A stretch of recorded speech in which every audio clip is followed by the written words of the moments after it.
வணக்கம். இது உங்கள் ஊடகம், தமிழர்களுக்கான ஊடகம் ஜீவா டுடே. வடக்குப்பட்டி ராமசாமிங்கிற கவுண்டமணியினுடைய பழைய ஜோக்கை பேரை வச்சு சந்தானம் எடுக்கிறார். வடக்குப்பட்டி ராமசாமிங்கிறது ஃபேமஸான ஜோக்குங்கிறனால சந்தானம் வந்து அந்த பட டைட்டில் வச்சா ஓடுங்கிறதுக்காக எடுத்துருக்கிறார். அந்த ட்ரெய்லரில் சாமியே இல்லைன்னு ஊருக்குள்ளே சுற்றிட்டு தெரிஞ்சானே அந்த ராமசாமி அணினோன்னா நான் அந்த ராமசாமி இல்லை அப்படிங்கிற மாதிரி டைலாக். இது என்னங்க இந்த படத்தில் பிரச்சனை அப்படின்னு கேட்டிங்கன்னா, வரவன் போகிறவெல்லாம் சந்தானத்தை வந்து செருப்பால் அடிக்கிறாங்க. தமிழ்நாட்டில் வரவன் போகிறவெல்லாம் அடிக்கிறான்.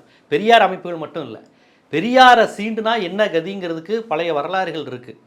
பெரியாரை யாரும் தமிழ்நாட்டில் சீண்ட மாட்டாங்க. அவங்க கடவுள் நம்பிக்கை உள்ளவங்க இல்லாதவங்க, இஸ்லாம் கிறிஸ்தவர்கள் இந்துக்களுங்கிறது பிரச்சனை இல்லை. பெரியாரை வந்து ஒரு பொதுவான அடையாளமாக தமிழ்நாட்டில் பார்க்குறாங்க. திமுக அதிமுக மதிமுக விமர்சனங்கள் இருக்கும், கட்சி மோதல்கள் இருக்கும். ஆனால் எல்லாருமே பெரியாரை வந்து தலைவராக ஏற்றுக்குவாங்க. திமுக அதிமுக பாட்டாளி மக்கள் கட்சி, விடுதலை சிறுத்தைகள், காங்கிரஸ் கட்சி ஆஃபீஸில் பெரியார் படம் இருக்கும், பாட்டாளி மக்கள் கட்சி ஆஃபீஸில் பெரியார் படம் இருக்கும். திமுக அதிமுக கேட்க வேணாம், அவங்க போஸ்டர்லேயே பெரியார் படம் இருக்கும்.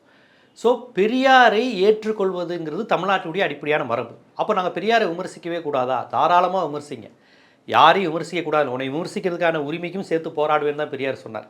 ஆனால் சந்தானம் அந்தளவுக்கு ஒர்த்து கிடையாது, ஒரு குப்பை, இது வந்து ஒரு மனநலம் பாதிக்கப்பட்ட ஒரு பைத்தியம் இவர் அப்படிங்கிற மாதிரியான விமர்சனங்கள் கடுமையாக வருது. ஏன் இந்த விமர்சனம்னா, இவருடைய திரைப்படங்கள் மூலமாக நல்ல செய்திகளை மக்களுக்கு சொல்கிறது இல்லை. ஏன்னா அதை அவர்கிட்ட வந்து எதிர்பார்க்கவும் முடியாது. இதற்கு முன்னாடி ஒரு படத்தில் நிர்வாணமாக ஒட்டு துணி இல்லாமல் பிறப்புறுப்பை மட்டும் கையை வச்சு மறைச்சிக்கிட்டு ஒரு கேவலமாக ஒரு போஸ்டர் போட்டார். டிக்கி லோனாவா ஏதோ ஒரு படம் நினைக்கிறேன். போஸ்டர்லேயே ஏன்னா தனக்கென்று ஒரு சுயமரியாதை இல்லாதவன் இப்படி தான் இருப்பாங்கிறதுக்கு சந்தானத்தினுடைய திரைப்படங்கள் பண்ணலாம். சந்தானம் திரைப்படத்தில் அவருடைய அம்மா அப்பாவை நடிக்கிறவங்களே கேவலப்படுத்துவார்.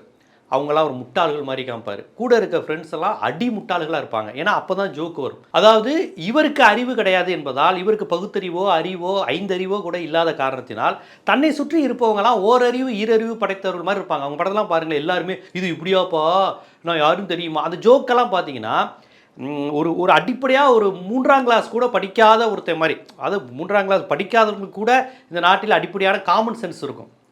ஆனால் இவர் படத்தில் வர ஆட்கள் யாருக்குமே அடிப்படை அறிவு இருக்காது. அவங்களுக்கு வித்தியாசமான உலகமாக இருப்பாங்க. அவங்க உலகமே சந்தான படத்தினுடைய இது கேட்டால் ஜோக்கு தானே அப்படிங்கிற பேரில் அம்மா அப்பா தாத்தா பாட்டி உறவுகள் காதலி பெண்கள் அப்படின்னு எல்லோரையும் முட்டாளாகவும் கேவலமாகவும் கேலி பொருளாக மட்டும் பார்க்கின்ற ஒரு பார்வை சந்தானத்திட இருக்குது. அது லொல்லு சபாலேருந்தே அந்த கான்செப்டை தான் அவர் பண்ணுறாரு.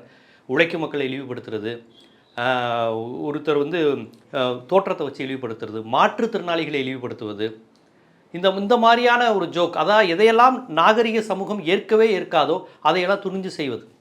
இந்த ஒரு படத்தில் இந்த பாக்கியராஜ் படத்தை காப்பி அடித்து ஒரு படம் எடுத்தார். அதில் பார்த்தீங்கன்னா முதிர்கன்னிகளை அவ்வளோ மோசமாக அந்த படத்தில் எப்படி சென்சாரில் விட்டாங்கன்னே தெரில. அது வந்து சொல்லுவார், யாருமே வாங்காத சந்தையில் விலை போகாத ஓட்ட தக்காளியே விலை பேசி வித்துட்டியாங்குவார். யாருன்னா 30-35 வயதை தாண்டிய பெண்களுக்கு கல்யாணம் ஆகிறது கஷ்டம், அந்த மாதிரி ஓல்டு கேஸு விலை போகாத சந்தையில் விலை போகாத பெண்களையெல்லாம் விலை பேசி வித்துட்டியா அப்படின்னு ஒரு மட்டமான டயலாக் வச்சுருப்பார். இதுதான் அவருடைய ஜோக். ஒரு சின்ன உதாரணம். ஒரு முதிர்கன்னிகளை இழிவுபடுத்துறது. பெண்கள் என்றாலே அந்த பருவத்தில் கல்யாணம் பண்ணிடுறோமா, கல்யாணம் பண்ணலன்னா இந்த மாதிரி ஆம்பளைங்கள்லாம் கேவலமாக பேசுவாங்களாம். அது ஒரு ஹீரோங்கிற கான்செப்ட் வேறு எடுத்து பேசுவார். இவர் ஜோக்கராக இருந்து அடிக்கிற காமெடியே கேவலமாக இருக்கும். இதில் கதாநாயகனாக வேறு மாறுவார். அப்புறம் பெண்கள் மாடர்ன் ட்ரெஸ் போடக்கூடாது, பெண்கள் அடிமைத்தனமாக இருக்கணுங்கிறதுலேருந்து எல்லா கேவலமான புத்தியும் உடையவர். இவர் பெண்களை எல்லா கேவலம் பண்ணுவாங்க, அவ்வளோ மோசமான ஒரு கான்செப்ட் உடையவர் தான் சந்தானம். அப்போ நீங்கள் கேட்கலாம், இப்படி ஒரு அடிமுட்டாளாகவும் ஒரு ஆணாதிக்க சிந்தனை உடையவனாகவும் ஒரு சாதி மதம் நம்மளை இழிவுபடுத்துது. ஏன்னா இவரும் சாதியால் பாதிக்கப்பட்ட ஒரு சாதியில் பிறந்தவர் தான், சனாதனத்தால் பாதிக்கப்பட்ட ஒரு சாதியில் பிறந்தவர் இவருக்கு அடிப்படையில் பெரியார் அம்பேத்கர் தான் நமக்கான தலைவர்களுங்கிற அந்த உணர்வு இல்லாமல் நம்ம இந்த நிலைமையில் நம்ம படித்து நம்மலாம் வர்றது காரணமே பெரியாருடைய போராட்டங்கள் தானே அப்படிங்கிறது வரலாறு தெரியல. ஏன் திமுக அதிமுக பாமக எல்லாரும் பெரியார் படத்தை மாட்டி வச்சுருக்காங்கங்கிற அறிவு கூட இல்லை. அந்த அளவுக்கு பெரியாரால் வளர்ந்து இருக்கிறோம். இடஒதுக்கீடு, சமூக நீதி, இதெல்லாம் என்னன்னு கூட தெரியாத சந்தானம் வந்து பெரியாரை பார்த்து நான் அந்த ராமசாமி இல்லை, கண்டிப்பாக நீங்கள் அந்த ராமசாமி இல்லை, அது வேறு விஷயம். அவருடைய கால் தூசுக்கு கூட வர முடியாது. அவருடைய அறிவு, உழைப்பு, நாணயம், கண்ணியம், இது எதுலேயுமே கால் தூசி கூட வரமாட்டார் இந்த சந்தானம். ஆனால் இந்த சந்தானம் மாதிரி மனநிலை பாதிக்கப்பட்டவர்கள் டீ கடையிலேயே அங்கே நின்று ஏதோ அங்கங்கே உணரக்கூடிய கேஸு இருக்குது, நான் இல்லைன்னு சொல்ல. ஆனால் திரைப்படங்களில் இவர் ஒரு ஆளுமையாக வரும்போது இந்த கருமத்தை பார்க்கக்கூடிய குழந்தைகள்லாம் பெண்களை இவ்வளோ கேவலமாக நடத்தலாம் போல், உழைக்கும் மக்களை கேவலமாக பேசலாம் போல், பாடி ஷேமிங் உருவக்கேலி பண்ணலாம் போல் அப்படிங்கிற மனநிலைக்கு வந்துடும். கொஞ்ச காலமாக இந்த மனநிலை பாதிக்கப்பட்ட சந்தானத்தினுடைய படங்கள் வராமல் இருந்தது. இப்போ இந்த டிடி ரிட்டர்ன்ஸ் வந்து கொஞ்சம் ஓரளவு ஃபேமிலியோடு பார்க்குற மாதிரி இருந்தது. வழக்கமான ஒரு பாணியிலேருந்து கொஞ்சம் டிஃப்ரெண்ட்டாக இருந்தது அந்த படம். ஸோ ஒரு டீசெண்டாக நடிக்க ஆரம்பிச்சிட்டார் போலன்னு எல்லாரும் நினச்ச நேரத்தில் இல்லை நான் பைத்தியம்தான், நான் ஒருபோதும் திருந்த மாட்டேன், நான் பைத்தியம்னு திருப்பி காண்பித்துக் கொள்கிற அளவுக்கு ஒரு முட்டாள்தனமான ஒரு வசனத்தோட ரீஎன்ட்ரி ஆகியிருக்காரு சந்தானம். இவருடைய படங்கள் பார்த்தீங்கன்னா உருவக்கேலிங்கிறது அவ்வளோ ஒஸ்ட்டாக இருக்கும். பாடி ஷேமிங் இது குறித்து பல்வேறு விமர்சனங்கள் வந்தப்போ கூட அவர் மன்னிப்பு கேட்டதில்லை. நான் ஒரு தப்பாக பண்ணி ஏன் இவர் இவர் விமர்சனம் பண்ணுறது எல்லாமே இவங்க அம்மா அப்பா மாதிரி இருக்கக்கூடிய ஆட்கள் தான். இப்போ இவருடைய அம்மா அப்பாவுடைய தோற்றத்தை பார்த்தீங்கன்னா இவர் உருவக்கேலி பண்ணக்கூடிய மாதிரியான தோற்றத்தில் தான் இருப்பாங்க. இவங்க அம்மா அப்பா எப்படி இருப்பாங்களோ, இவங்க தங்கச்சி அக்காலாம் என்ன மாதிரியான முக அமைப்பில் இருப்பாங்களோ அவங்கள தான் அவர் இழிவுபடுத்துவார். ஏன்னா இவரும் அந்த மாதிரியான ஒரு உழைக்கும் வர்க்கத்தில் பிறந்தவர் தான். இவர் பணக்காரரோ மிகப்பெரிய சனாதன சாதியில் உச்சத்தில் இருப்பவர் கிடையாது.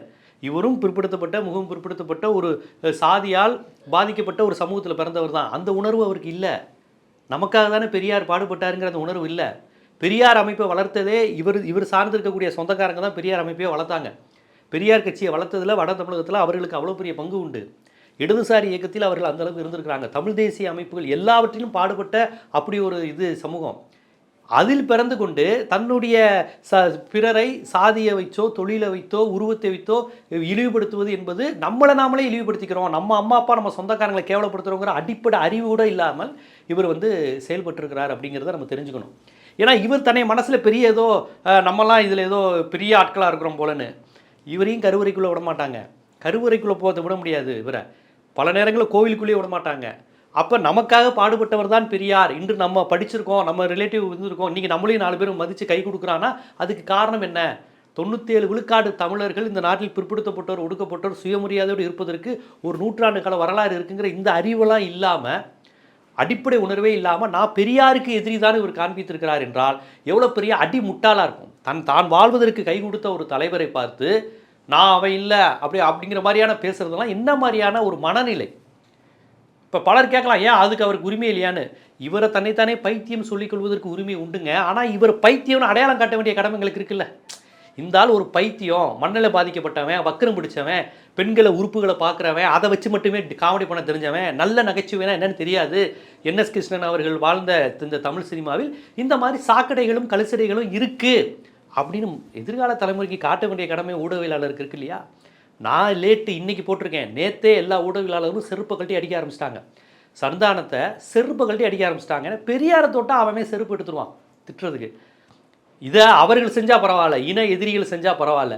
பெரியாரால் பலன் பெற்ற ஒரு சமூகத்தில் பிறந்துட்டு பெரியாருக்கு எதிராக பேசுகிற அளவுக்கு மாட்டு மூளை இருக்குது, இல்லாட்டி மாட்டு மூத்திரத்தை குடிக்கிற அளவுக்கு ஒரு புத்தி இருக்குது அப்படின்னா இது தமிழ்நாட்டுக்காரன் செருப்பு கழட்டி அடிக்க தானே செய்வான் சந்தானம். இந்த செருப்படி உங்களுக்கு தேவையா? ஏதோ வந்தோமா ஒரு கிறுக்குத்தனமான ஜோக்கு, இவன் மூக்க பாடுறா, இவன் காதை பாடுறா, இவனா கரிச்சட்டிலேருந்து வந்த மாதிரி இருக்கான், இது பொம்பளையா பார்க்க ஆம்பளை மாதிரி இருக்குது, இப்படி தானே உங்கள் ஜோக்கு இருக்கும். அந்த மாதிரி எதோ ஒன்று உளறி தொலைட்டு போங்க, வழங்கும் போல் மக்கள் காரி துப்பிட்டு போயிடுவான். அதை விட்டுட்டு பெரியாரை பற்றிலாம் பேசுகிறதுக்கே உங்களுக்கு தகுதி கிடையாது. ஏற்கனவே ஜக்கியோட போய் இந்த இந்து கோவில்களை பற்றி உங்களுக்கு என்ன தெரியும்? இந்து கோவில்களை பற்றி தெரியும்? யார் இந்துன்னா வரையறை தெரியுமா? எல்லாரும் இந்துன்னா உங்களுக்கு கோவில் கருவறைக்குள்ளே நீங்கள் இந்து தானே, உங்களால் போக முடியுமா? பிடிஆர்கிட்ட ஏற்கனவே செருப்படி வாங்கினீங்க. நீங்கள் தீய சக்தினார், சாதிய மதவாத சக்திக்கு பலியாகிற ஆளுன்னு. அதனால் இப்போ சந்தானம் இந்துத்துவவாதியான்னு பலர் கேட்குறாங்க. நான் என்ன கேட்குறேன், இந்துத்துவனாலும் அந்த ஆளுக்கு என்னன்னு தெரியாது, கம்யூனிசம்னாலும் என்னாலும் தெரியாது, சோசியலிசமும் தெரியாது, மேல்சாமனிசம். இப்போ நான் பேசுகிறேன் இந்த வார்த்தையெல்லாம் கேட்டால் மயக்கம் போட்டு விழுந்துருவார்.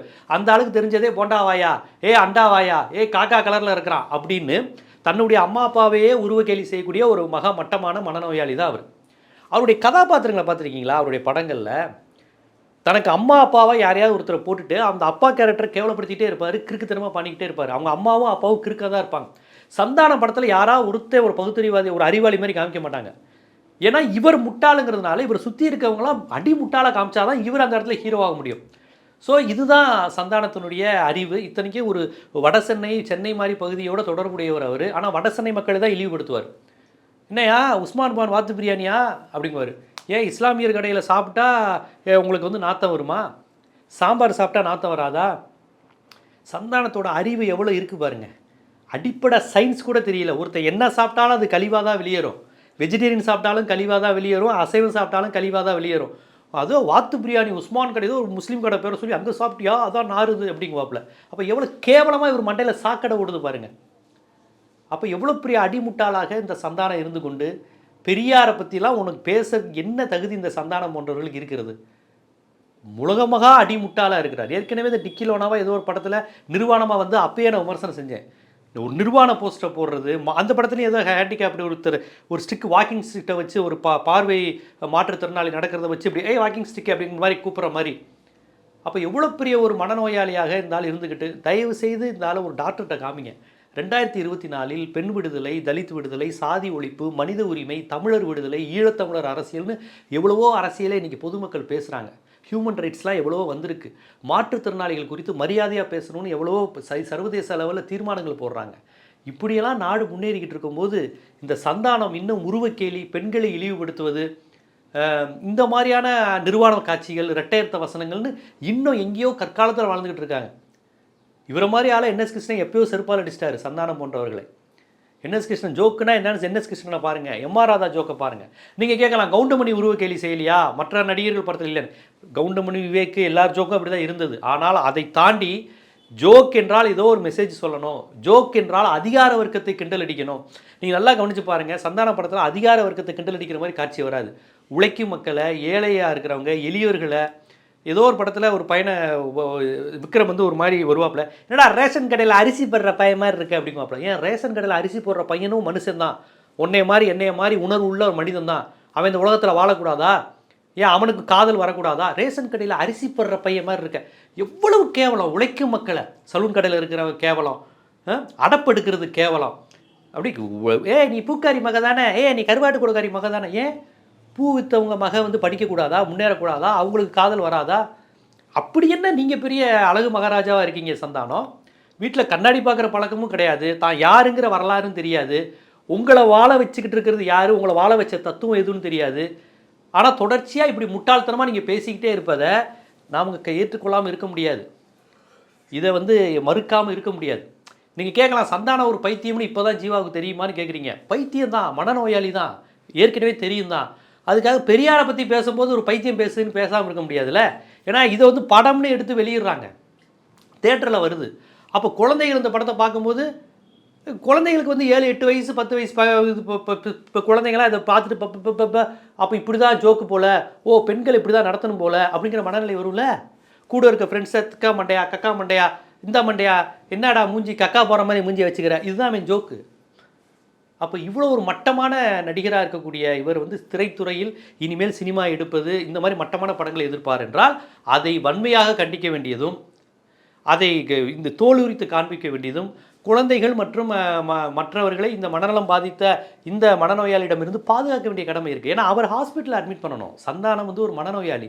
2024 அந்த உலகம் எவ்வளோ முற்போக்கான விஷயத்தை நோக்கி போய்கிட்டு இருக்கும்போது, நான் கற்காலத்தில் இருப்பேன், ஆணுக்கு பெண் அடிமை, அவன் இந்த தொழிலை தான் பார்க்கணுங்கிற அந்த மனநிலையில் உள்ள ஒரு பக்கா ஆளாக இருக்கிறார். ஆனால் ஜக்கிட்ட என்னைக்காவது சாமியார்களுடைய லீலைகளை பற்றி பேசியிருக்கீங்களா? இந்த நாட்டில் மூட நம்பிக்கையை எதிர்த்து என்னைக்காவது ஜோக் அடிச்சிருக்கீங்களா? விவேக் பேசியிருக்காரு, கவுண்டமணி பேசியிருக்காரு. கவுண்டமணி விவேக் உருவ கேலி பண்ணாலுமே பகுத்தறிவான விஷயங்கள் வச்சுருக்கிறாங்க. நீங்களாம் பள்ளிக்கூடத்துக்கு போயிட்டா யாரா வெட்டியாக வேலை பார்ப்பானா? உன் பிள்ளையே அனுப்பு சாமி, உன் பிள்ளை வெட்டியாக வேலை பார்க்கட்டும், எங்கள் பிள்ளையை படிக்கட்டும்னு சொன்ன கவுண்டமணி அப்பயே உங்களை செருப்பால் அடிச்சிருக்காரு. சந்தானம் மாதிரி ஆட்களை. விவேக் 1000 பெரியார் வந்தாலும் உங்களெல்லாம் திருத்த முடியாரா எப்பா அப்படின்னு இருக்காரு. நீங்கள் இந்த மாதிரியான காட்சிகள், இந்த மாதிரி விஷயம் கூட உங்களுக்கு யோசிக்க தெரியாது. ஏன்னா சமூக அமைப்பு, சமூக மாற்றத்தை நீங்கள் விரும்புகிறது கிடையாது. நீங்களும் அடிமையாக இருக்கணும், உங்களுக்கு கீழே சில பேர் அடிமையாக இருக்கணும் அப்படிங்கிற ஒரு அடிமை மனநிலை உடையவர் நீங்கள்.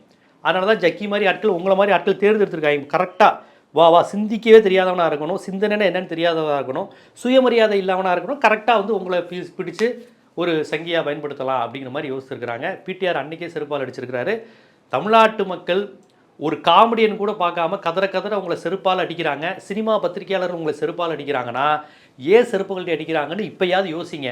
இல்லை இதே மாதிரி செருப்பாகவும் சாக்கடையாகவும் தான் நான் இருப்பேன்னா அதை தூக்கி அள்ளி குப்பை தொட்டில் போட்டு சுத்தம் செய்ய வேண்டிய கடமை நம்மை போன்ற ஊடகவியலாளருக்கும், தமிழ் உணர்வாளர்களுக்கும், சமூக நீதி சிந்தனையாளர்களுக்கும், வருங்கால தலைமுறையை காப்பாற்ற வேண்டும் நினைப்பவர்கள் அனைவருக்கும் உண்டு என்பதை நாம் வந்து தெரிஞ்சுக்கணும். அப்புறம் முக்கியமான விஷயம், இந்த படத்தை ரெட் ஜெயண்ட் எடுத்திருக்குங்கிற விமர்சனம் வந்திருக்கு. ரெட் ஜெயண்ட் ஒரு திராவிட இயக்க பாரம்பரியத்திலிருந்து இருக்கக்கூடிய தயாரிப்பு நிறுவனம் வெறுமனே கமர்ஷியலாக மட்டும் யோசிக்கக்கூடாது. ஏன்னு கேளுங்க, சிவாஜி கணேசன் அவர்கள் திமுகவில் இருந்து போகிறாரு, திமுக ஆதரவிலிருந்து விலகிறாருங்கிறதுக்கு ஒரு மிகப்பெரிய காரணமாக இன்று வரை சொல்லப்பட்டது திருப்பதிக்கு போயிட்டு வந்துட்டார். திருப்பதி கணேசா திரும்பி போ, நீ இனிமேல் திமுக பக்கம் வராதெல்லாம் போஸ்ட் அடித்து ஒட்டினதாலாம் வரலாறு. திருநூறு வச்சுட்டு வந்ததுன்னா திமுகவில் திட்டுவாங்கலாம் எதிர்ப்பா. அப்போ அந்த அளவுக்கு இருந்த திராவிட இயக்கம். இன்றைக்கி கடவுள் நம்பிக்கை திருநூறுலாம் வச்சுக்கிறதுலாம் பெரிய விமர்சனம் ஆகலை திமுகவில். ஆனால் ஒரே ஒரு விஷயம், பெரியாரையே இழிவுபடுத்துகிற ஒரு வசனம் படத்தில் இருக்குன்னா அதை கண்டிப்பாக தயாரிப்பு நிறுவனம் கண்டிச்சிருக்கணும். தயாரிப்பு நிறுவனம் கண்டிப்பாக கண்டிச்சிருக்கணும். அந்த காட்சியை நீக்குவதற்கான வேலைகளில் கண்டிப்பாக ஈடுபடணும். ஏன்னா நீங்கள் கேட்கலாம், படத்தில் டேரக்டர் வசனத்துக்கும் ரெட் ஜெயினுக்கும் அது தயாரிப்பு நிறுவனம் தானேன்னு. உண்மைதான். ஒரு தயாரிப்பு நிறுவனம் படத்தினுடைய ஒவ்வொரு வசனத்தையும் கவனிக்கிறாங்களான்னு தெரியாது, ஓவராலாக ஸ்கிரிப்ட் கொடுத்து பண்ணுறாங்கன்னு வச்சுக்கோங்க. ஆனால் பெரியார் குறித்தே விமர்சனம் வர்றதை எப்படி ஒரு திராவிட இயக்க நிறுவனமான ரெட் ஜெயண்ட் ஏற்றுக்க முடியும்? என்னதான் பிஸ்னஸ் அப்படிங்கிற கான்செப்ட் எடுத்தாலும் உங்கள் திராவிட இயக்க கோட்பாட்டுக்கே எதிராக தந்தை பெரியாரை இழிவுபடுத்துகிற மாதிரி, கலைஞரை இழிவுபடுத்துகிற மாதிரி, அறிஞர் அண்ணாவை இழிவுபடுத்துகிற மாதிரி, பாரதிதாசனை இழிவுபடுத்துகிற மாதிரி, தமிழ் உணர்வை இழிவுபடுத்துகிற மாதிரி பெண்களை தொடர்ச்சியாக பேசுவது எப்படி ஏற்றுக்க முடியும்? இன்றைக்கி பெரியாரை இழிவுபடுத்துகிற மாதிரி ஒரு வசனத்தை எப்படி ரெட் ஜெயண்ட் தயாரிக்கலாம் அப்படிங்கிற கேள்வி வருது. இது ஒரு நியாயமான கேள்வி தான். ஆகவே இப்போயாவது இந்த வசனத்தை நீக்குவதற்கான ஏற்பாடு அந்த நிறுவனம் பண்ணணும். ஏன்னா பொங்கல் அன்னைக்கு கூட அந்த வசனத்தை எடுத்து போட்டு நான் அந்த ராமசாமி இல்லைன்னு சொல்கிற அளவுக்கு திமுறோடு இருந்திருக்கிறாரு. இப்போ வரையும் மன்னிப்பு கேட்கலைங்கிற மாதிரி விஷயங்கள் வரும்போது அந்த தயாரிப்பு நிறுவனம் கண்டிப்பாக அந்த வசனத்தை நீக்க வேண்டிய பொறுப்பு இருப்பதாக நான் கண்டிப்பாக பார்க்குறேன். அந்த வசனத்தை நீக்கணும். இனி வரும் காலங்களில் பெரியாரையோ சமூக நீதி கொள்கைகளோ விமர்சிக்கிற படங்கள் ரெட் ஜெயண்ட்டிலேருந்து வரணுமா அப்படிங்கிறது நீங்கள் யோசிக்கணும். ஏற்கனவே கோன்னு ஒரு திரைப்படம் திராவிட இயக்க எதிர்ப்பு திரைப்படம். இந்திய எதிர்ப்பு போராளிகளையும் திராவிட இயக்க தலைவர்களையும் கருப்பு துண்டு போட்டவர்களையும் இழிவுபடுத்துகிற மாதிரி வந்த படம் தான் கோ. அந்த படத்தில் அந்த வசனம் வரும். அந்த கோட்டா சீனிவாசராவ் எனக்கு இங்கிலீஷ் பேசாத, அது இந்த கருப்பு துண்டை போட்டுக்கிட்டு அந்த பொண்ணு அப்படியே இங்கிலீஷ் பேசிட்டு ஒரு இங்கிலீஷ் ஜேர்னலிஸ்ட்லாம் கரெக்டாக இருக்கிறான், தமிழ்நாட்டு அரசியல்வாதியெல்லாம் கரெக்டாக இருக்குது, ரொம்ப தப்பாக இருக்கிறான் அப்படிங்கிற மாதிரி காமிச்ச படம் அது. அந்த படத்தையும் ரெட் ஜெயண்ட் தான் தயாரிச்சிச்சுன்னு நினைக்கிறேன். 7ஆம் அறிவு ரெட் ஜெயண்ட் தான். இடஒதுக்கீடுக்கு எதிரான ஒரு திரைப்படம். இடஒதுக்கீடுங்கிறது திமுகவினுடைய அடிநாத கொள்கை. அந்த கொள்கையை கேவலப்படுத்தி வந்த படம் 7ஆம் அறிவு. அதையும் ரெட் ஜெயண்ட். அதுக்கு மன்னிப்பு கேட்டார் உதயநிதி அவர்கள். தெரியாதனமாக பண்ணிட்டேங்க, சூர்யா சொன்னார், நான் தான் கவனிக்கலை, இனி நம்ம கவனமாக இருக்கணுங்கிறாரு. இப்போ விபி சிங் குறித்து, பெரியார் குறித்து, சமூக நீதி குறித்து அதிகம் பேசுகிறார் அமைச்சர் உதயநிதி. அவர் அப்படி இருக்கும்போது சந்தானா மாதிரி சாக்கடைகளுடன் சேர்ந்து கொண்டு இந்த மாதிரியான படம் பண்ணலாமா? உங்களுக்கு தெரிஞ்சோ தெரியாமலோ அது நடந்திருக்கா? இல்லை இப்படி ஒரு காட்சி ட்ரெய்லர் வந்ததுக்கப்புறமும் இதை நீங்கள் நீடிக்கக்கூடாது. அந்த படத்தினுடைய காட்சி, அந்த வசனம், அந்த சூடு இல்லாமல் அந்த காட்சியில் நீக்க வேண்டிய பொறுப்பு இருக்குது. ஏன்னா இது தொடர்ச்சியாக குழந்தைகள் எல்லாம் அடுத்த தலைமுறைக்கு பார்க்கும்போது ஒரு ரெட் ஜெயண்ட் தயாரித்த படத்திலேயே பெரியாரை இழிவுபடுத்தி இப்படி ஒரு வசனமாங்கிறது வரும். கண்டிப்பாக அந்த நடவடிக்கை ரெட் ஜெயண்ட் போன்றவர்கள் கண்டிப்பாக எடுக்கணும். தயாரிப்பு நிறுவனம் எடுக்கணும். டைரெக்டாக ஃப்ரேம் பை ஃப்ரேம் நீங்கள் பார்க்கணுங்கிற அவசியம் இல்லை. பட் இப்படி ஒரு சர்ச்சை வந்ததுக்கப்புறமாவது இனி வரும் காலத்தில் சந்தான மாதிரி சங்கிகளை நம்ம வச்சு படம் எடுக்கலாமா? தமிழை இழிவுபடுத்துகிற, பெண்களை இழிவுபடுத்துகிற, திராவிட இயக்கத்தை இழிவுபடுத்துகிற, தன்னுடைய சொந்த சமூகத்தையே இழிவுபடுத்தி கொள்கிற இது மாதிரியான ஆட்களை வச்சு நம்ம படம் எடுக்கணுமான்னு யோசிக்கணும். இதுவரை இப்போ எடுத்ததுக்கு பெரியாரை இழிவுபடுத்துகிற காட்சிகளை நீக்க வேண்டும் அப்படிங்கிற கோரிக்கையும் வைக்கிறேன். இது என்னுடைய கோரிக்கையும் இல்லை, ஒட்டுமொத்த தமிழ் சமூகத்தினுடைய கோரிக்கை, திராவிட இயக்க ஆர்வலர்களின் கோரிக்கை, பெரியாரிய சிந்தனையாளர்களின் கோரிக்கை, கலைஞரின் தம்பிகளின் கோரிக்கையும் இதுதான். தயவுசெய்து அந்த நடவடிக்கை நீங்கள் எடுப்பீங்கன்னு நம்புகிறேன். சந்தானம் ஒரு மனநோயாளி என்பது எல்லோருக்கும் தெரிந்திருந்தாலும் அந்த மனநோயாளியை யார் என்று அடையாளம் காட்டி தமிழர்களிடம் விழிப்புணர்வு ஏற்படுத்த வேண்டியது நம்முடைய கடமை என்பதை நான் ரொம்ப முக்கியமாக பார்க்குறேன். இது போன்ற அரசியல், பொருளாதாரம், சமூகம் போன்ற பல்வேறு விழிப்புணர்வு காணொலிகள் உங்களை சேருவதற்கு ஜீவா டுடே சேனலை சப்ஸ்கிரைப் பண்ணுங்கள், ஆதரவு தாங்க. நன்றி.